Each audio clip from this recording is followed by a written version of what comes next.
गर्मियों की जान, फलों का बादशाह। जी हाँ, हम बात कर रहे हैं आम की। ये सिर्फ़ एक फल नहीं, एक मुकम्मल फीलिंग्स है। हर बाइट में मिठास, खुशबू और यादें।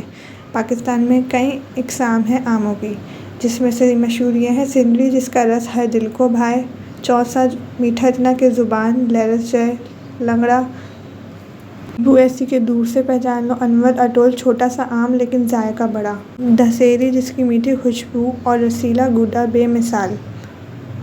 और मज़े की बात, ये सब नेचुरल एनर्जी बूस्टर भी हैं, विटामिन ए, सी और फाइबर से भरपूर। आप भी कमेंट करके मुझे ज़रूर बताएं कि आपका फेवरेट आम कौन सा है। और याद रखें, अगली बार जब आम खाएं तो याद रखें ये सिर्फ़ आम नहीं, फीलिंग्स है। दिल से एंजॉय करें और ज़रूर बताएं कि आपका फेवरेट आम कौन सा है।